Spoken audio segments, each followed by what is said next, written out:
Greetings, everybody. Hope you all are having a wonderful time and day wherever in this world you're currently located. I'm going out for a quick walk. I haven't really done a whole lot of walking lately since it's so cold outside, but I figured I'd go ahead and stretch my legs for a little bit and try to get a little bit of exercise while there's still light outside. So anyway, what I'm going to do is kind of have a debriefing with you on my podcast topics that I'm going to be doing this weekend. So I figure I try to give you a little bit of a heads up regarding some of the contents of my upcoming podcast. So I hope you guys are learning something off of what I share or finding you in what I share. Our main motivation is to embark on various higher learning activities and overall trajectory of today's reality in the marketplace using the social media platform in economic development. So with that said, folks, I hope you're learning something from what we're sharing. Anyway, so now that we have a new administration, there's this issue with foreign aid that the U.S. sends out to various countries, mostly to support humanitarian work, provide relief and support to the underprivileged of this world. We try to feed the hungry, clothe the poor, provide education to children, and increase capacities of various hospitals using money that are basically being allocated by the U.S. government. And there are various agencies that basically support that kind of initiative on behalf of the American people. One of them is USAID, and I don't know if y'all been hearing in the news that the Trump administration had recently stopped or at least suspended the activity of USAID. With this said, as most of you guys are probably familiar with my activity, I used to work with the U.S. Peace Corps, and we supported capacity building, humanitarian relief in various ways and forms, education, knowledge transfer, economic development, and teaching English as a second language in the Peace Corps.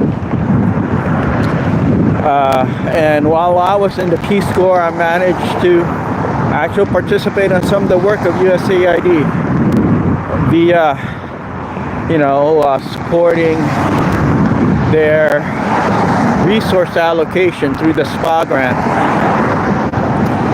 Wasn't much, but at least it helped with the overall initiative to win hearts and minds of the public overseas. So I'm all for humanitarian aid, relief, and support. What I'm not on board on is abuse, fraud, and waste.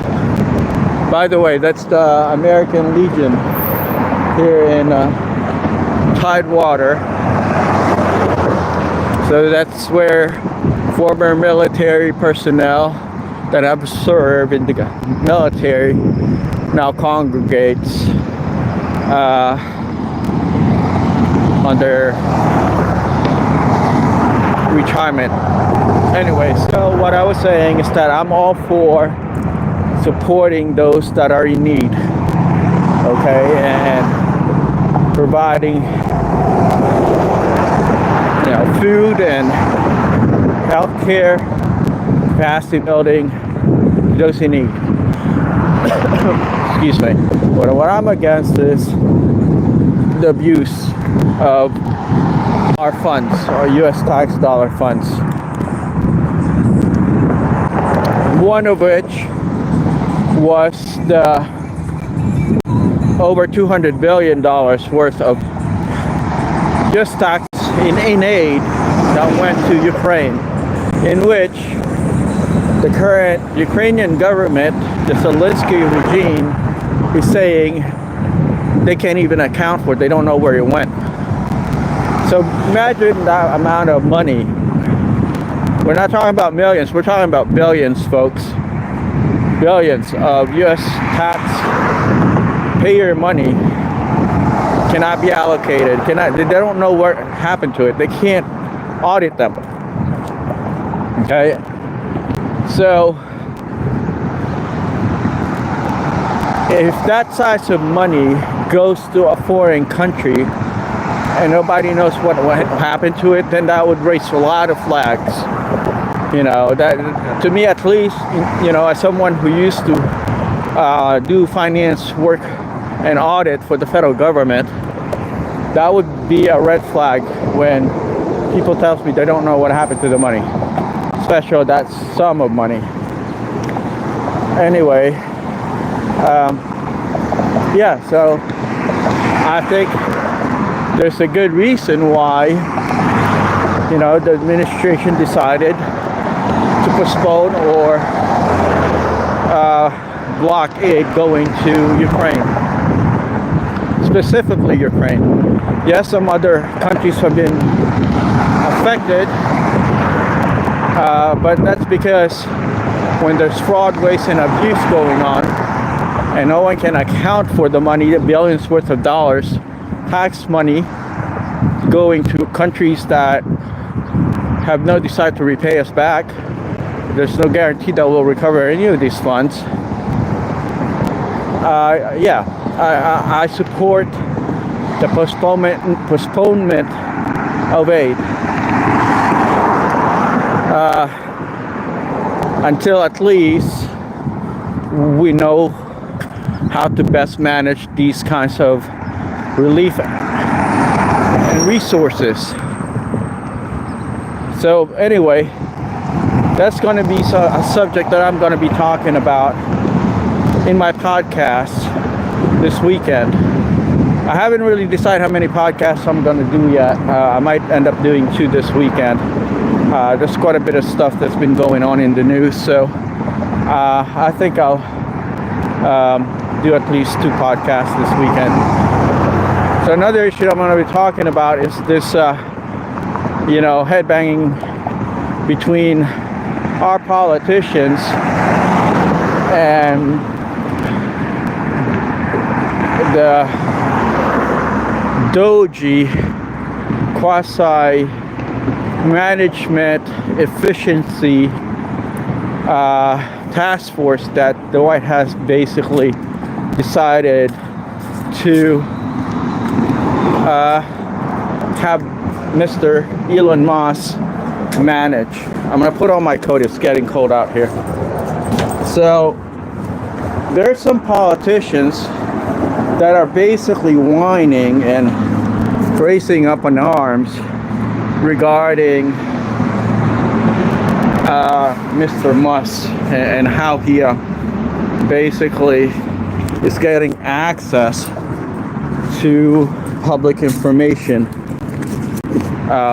that is only privileged information for those that are elected. Well, actually, we have tons of people in the government that has access to public information that weren't appointed, they weren't elected, even if they're not actual federal employees. But I think because the president's office appointed Musk as, the subject matter experts on these kinds of issues in government efficiency, and he's got a team. He assembled a team to basically audit various agencies. So, in a way, he's under the executive order, specifically, empowered by the president's office. So I still don't understand where all these politicians that have been in office for years and years, decades and decades, that have not accomplished much of anything. I mean, case in point, I've been fighting, HUD, the U.S. Department of Housing and Urban Development, and the Office of EEOC, and trying to get the Department of Justice and the Supreme Court to basically provide justice in my case. Until to this day, nothing happened. So these are, politicians. One of the politicians that I thought I'd bring this up. One of the politicians that I requested help with, they didn't pick up the phone until 6 months later after I asked the help, from their office. 6 months, one phone call. So they're not very efficient. And yet, when someone who has become a multi-billionaire build up their capacity and business from the bottom up, is now looking into inefficiencies in our government, our quote-unquote elected officials are whining about it. You would think that they would be supportive of trying to fix a broken system. You would think that they would be interested in becoming more efficient as an organization, as appointed, quote unquote, appointed by the public, even though majority of the time, not everybody provides their opinion or vote on us, on an elected official. But that's besides the point. What I'm saying is, these government officials should be praising the initiative of a multi-billionaire who basically doesn't have to do this. He can just focus on his work for his company, build up his wealth, but he's decided to serve and help the country become more efficient. And there's all these people pushing back. I don't get it. I seriously don't. When I was in the federal government, I saw a lot of people that are definitely inexperienced or don't want to increase their capacity, and they're just there sitting around collecting payment,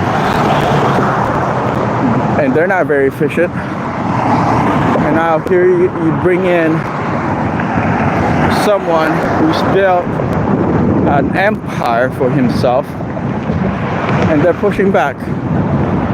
So I will be discussing this in my next podcast. Another issue is the subject of Mr. Harry from the royal family in Britain, the British royal family. Prince Harry's one, how would I put this? I mean, talk about, privilege. He came from a gigantic, head.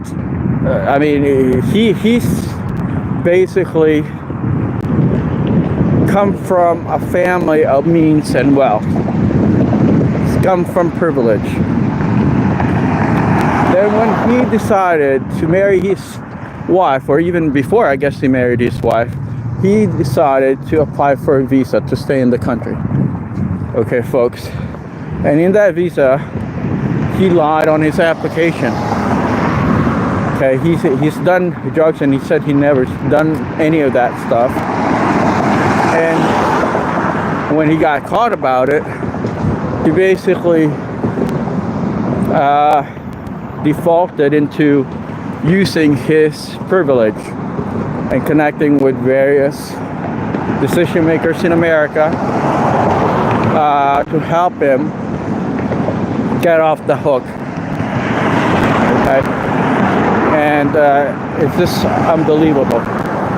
The guy comes from a wealthy family and from an extremely wealthy country, and here he is doing drugs in America, playing his games, and when he gets caught, he would unleash his privilege. So I mean, that's just unbelievable, and it's almost getting off the hook. There is no outcry in the public, which I find extremely troubling, when someone with his background and status would basically take advantage of our system and, you know, our sovereign right to enforce our laws. And there he is, you know, he mocks us. He basically mocked our, you know, our system, our visa system, our immigration system. So I find that extremely troubling, folks. He could have easily returned back to Britain and wait off before you're going back to the States again. You know, and start with the process all over again. But no, he had to use his privilege so that he can basically, you know, do his thing as much as he wants without any repercussion about it. And on top of that, abuse his privilege. So, yeah, I find that extremely troubling. I'm about to turn around because I've reached my destination for today's walk. So I'm gonna try to go to the other side of the street and return. But anyway, so that's gonna be, well, I did the podcast on this issue already. I just want to, you know, kind of touch up on it again, and hopefully some of you would opine on what I'm sharing, because it's a major abuse of privilege, which I'm about to transition into my issue with Mark Zuckerberg, talking about privilege, power, and, you know, authority, and you name it. Mark Zuckerberg basically have used his influence, his power, authority over the public, and basically utilize his platform, you know, his company Meta and Facebook, as a police apparatus and you know, party politic background for the Democratic Party. And when he got caught, he basically fessed up and said, well, somebody tried to twist my arm, and that's why we had to basically yield to, you know, the authority of those people that was telling us to not be democratic on our platform, not giving people equal opportunity to voice their concerns and basically speak their minds. So they were silencing people on their platform. Okay, folks, so if you have a social media account and you wanted to share your personal views, your professional background, your overall voice on your social media platform, which was the point for having a social media platform, so you can express yourself and be creative and be an authority of your expertise, your subject matter expertise. And here you are, you have Facebook silencing you, okay, and for no good reason whatsoever. On top of that, you know, back in January the 6th, 2021, when they had this issue, political exercise of freedom of speech on Capitol Hill, where very vocal political views were expressed and exercised on Capitol Hill. Some ended up, entering the federal government buildings on the Hill, and basically stormed various offices of, politicians. But that's only a minute population, a minute number of people that actually went out there and basically entered federal buildings. Not all of them entered the federal buildings, very few of them. But yet, Facebook ID'd everyone. Okay, the marchers and the people that went inside the buildings, even though they were not engaged in any form of violent behavior. They posted no threat to any of the politicians, but yet they were there. Okay, they were marching outside of the buildings, and they were ID'd by Facebook. So it's so stupid when a social media platform, a platform that marketed themselves as a platform where you can express your views, opinions, and freely voice your concerns, being used as a police platform, a platform for, the authorities to basically cherry pick who it is that they want to pick and arrest. Because they march outside those buildings on Capitol Hill. So I find that extremely troubling. And I'm gonna keep on my fight. I'm gonna keep on exposing, Mark Zuckerberg. The guy is a freaking multimillionaire. He's become a multimillionaire because of the public. And now he wants to also take our liberty, our freedom from us. So that, folks, is a big, big no-no.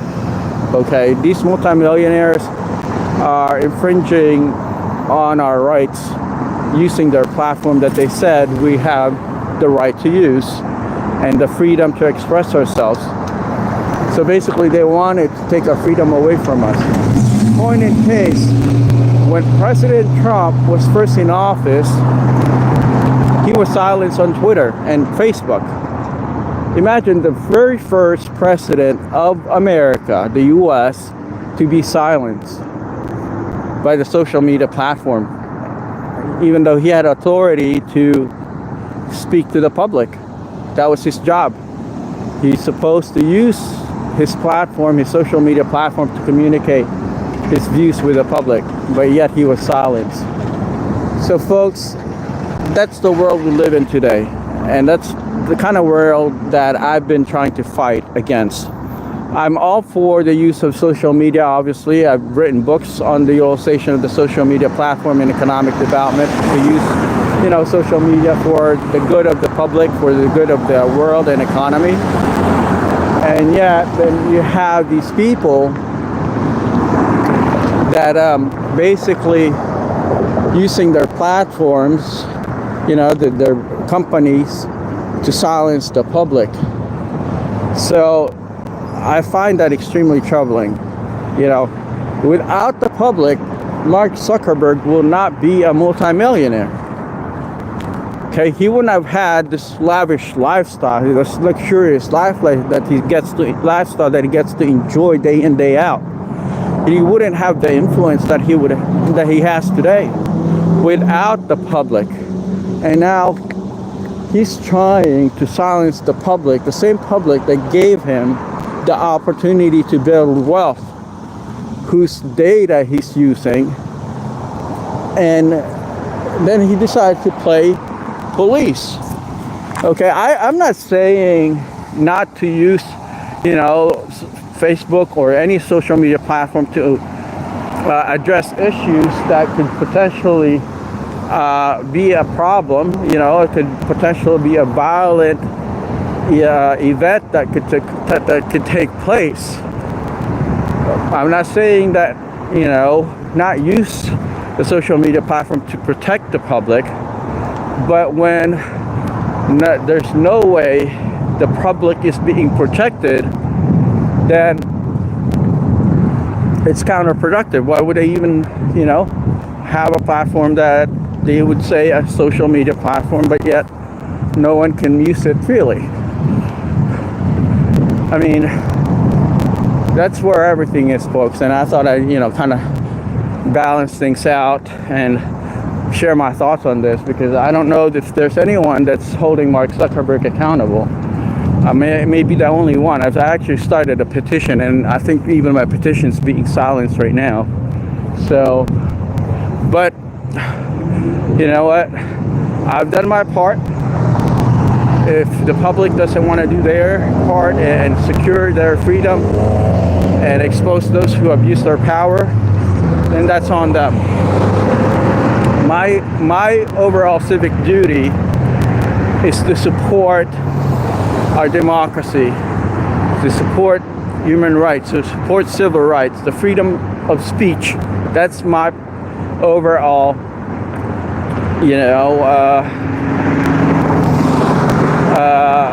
that's how I find things to be of value.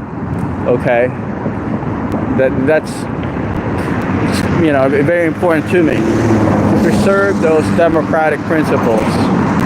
But when you have the public nonchalantly and not really engaged, and they're just living their lives, they're not really advocating for anything, then eventually when these kinds of stuff happens to them, when their voice is silenced, when their civil rights have been violated, when their human rights have been ignored, and everything that happens in oppressive, tyrannical society, dictatorial societies start to embark on them, communist society, when they start feeling those pressures on them from those kind of activities by rogue countries and governments, then they won't have anybody else to blame but themselves, because they basically just let it happen to them. Okay, folks, the way democracy is preserved is by being vigilant. You have to fight for it. You have to make sure that it's well preserved, and if there are people that are infringing on those principles, you expose them. Okay, folks. So please share our petition. I'm gonna put the petition at the bottom section of the description on this video blog, so y'all can see what the statement on the petition, what it's supposed to basically inform the public with. But anyway, feel free to also share your thoughts and suggestions, concerns with me. I'd love to read some of them, so maybe I'll talk about them on my next podcast. But at this point in the game, folks, my overall priority is to basically support democracy, promote it, influence people in my voice, whoever it is that is hearing my voice right now would consider what I'm sharing. Because the last thing we want in this world is to just basically, hey there, there's a little doggy. So the last thing we want is to be complacent, just go with the flow and not observe certain behaviors, certain abuse of power and authority in our government, in our midst, in our society. Civil rights is a pretty interesting concept, because if you really look at civil, which comes from civilization and being civilized, then common sense would, tell you that in order to be efficient, in order to be, functioning as a democracy, you have to be civilized. But where's the line drawn in civility? Okay, folks. And it's a pretty interesting subject. Who gets to decide what's civil and what's not?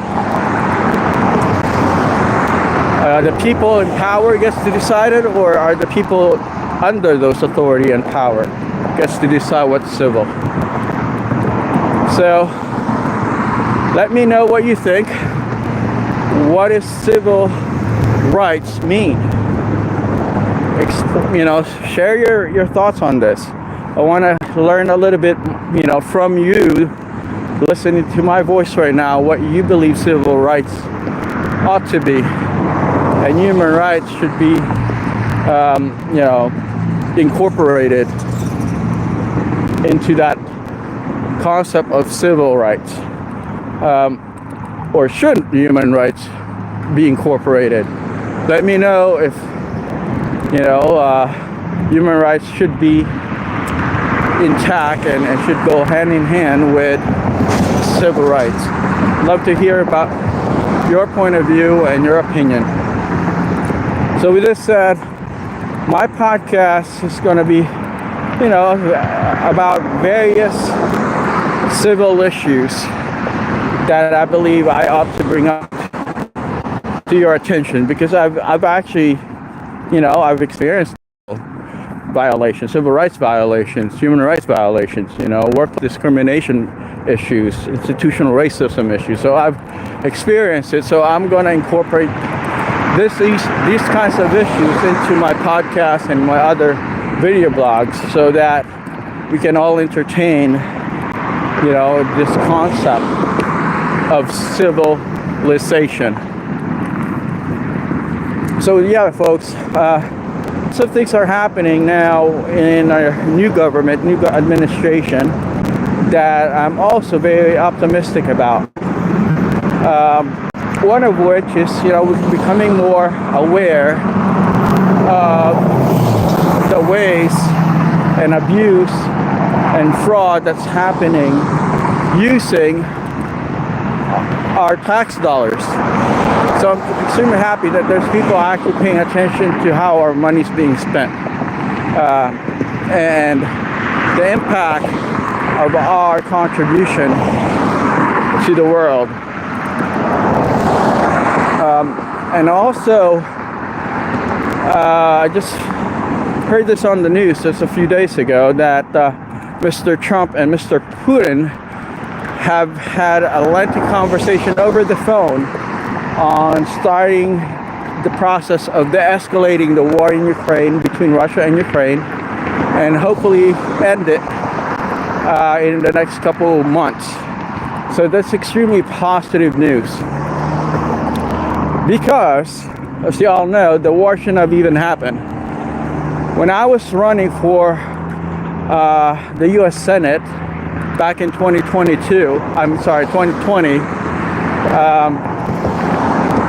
I brought up the subject that there might be a conflict in the region, in Eastern Europe, between Russia and Ukraine, because of the pandemic. Ukraine was hard pressed economically, and two, they weren't able to satisfy their debt to the Russians. And on top of that, there's been a lot of, conflict, social conflict and political, conflict between Russia and Ukraine, that it basically started all the way back in 2014, when the referendums, states in the eastern side of Ukraine, like Crimea and Donbass, decided to side with the Russians. So they weren't happy because a part of their quote-unquote territory sided with the Russians, but in all reality, they were already a part of, the Russian society to begin with. They identify as Russians to begin with. So I tried to share my experience in the region as a candidate in the 2020 U.S. general election. But guess what? My voice was not heard by the public. People in the media, national media and local media, decided not to cover my campaign as an independent candidate.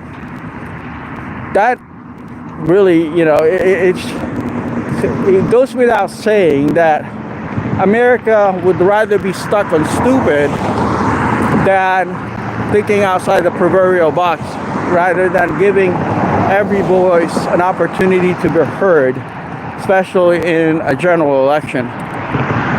So, unfortunately, everything that I mentioned during my campaign happened. 2021, while the Ukrainians were attacking the offshoot states, the referendum states, okay, the Russians decided to engage on a military exercise around the borders.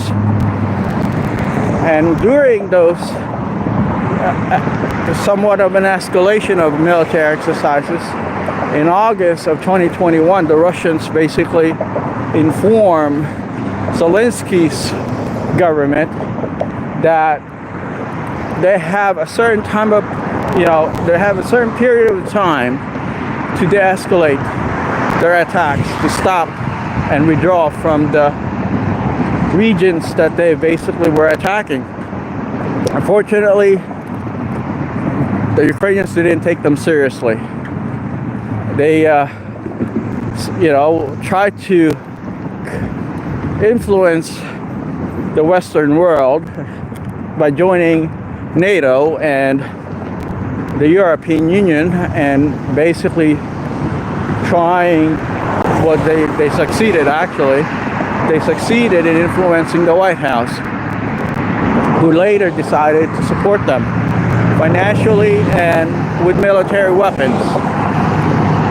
So when Zelensky was running for office, his number one, promise was to recapture those states in Ukraine that basically sided with the Russians. He wants to basically reunify them. Just like the Russians tried to unify Ukraine at one point in time, but it didn't happen during the war. It happened a long, long time ago. But that wasn't the reason why the Russians invaded. They invaded because, Ukraine was attacking the offshoot states, the territories that sided with the Russians. But anyway, Zelensky, in his campaign speech, and after he gained his post as president, said to his people that they were going to bring back those states that sided with the Russians. So he made that promise, but he had no strategy in doing anything to secure those states because he had no working military, at least not enough to fight the Russians. But the Russians never wanted to fight the Ukrainians. Okay? They were just there trying to stop, the violence towards the people in the offshoot territories. So that's the reality, folks. That's 100% the honest, unadulterated truth that basically precipitated this war. But you never hear this on CNN. You never heard it in other major, channels, national channels, because it wouldn't be so popular topic it would make, the war less relevant and less convincing to engage in for many of the Western countries, including America. So they didn't cover the full story on what precipitated the war, and even the Russian side. Nobody covered anything that the Russians were saying, which was basically they wanted to end the war a few weeks after it started. But Zelensky decided to write a law saying that they will not engage in any form of negotiations with the Russians as long as Putin is in power.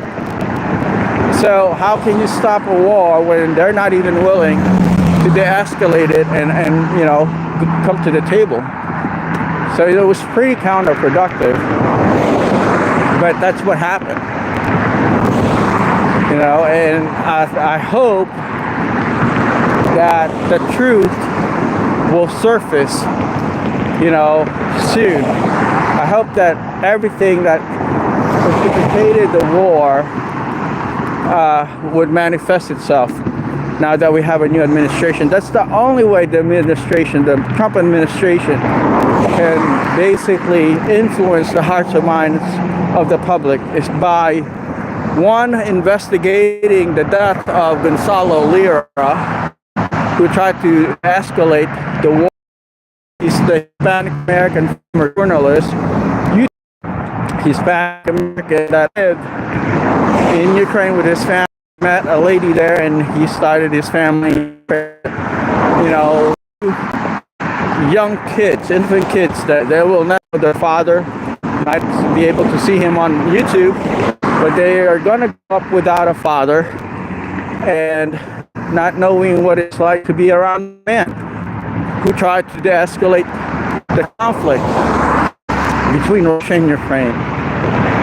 So the Trump administration definitely needs to investigate his death and use his death as a way to provide,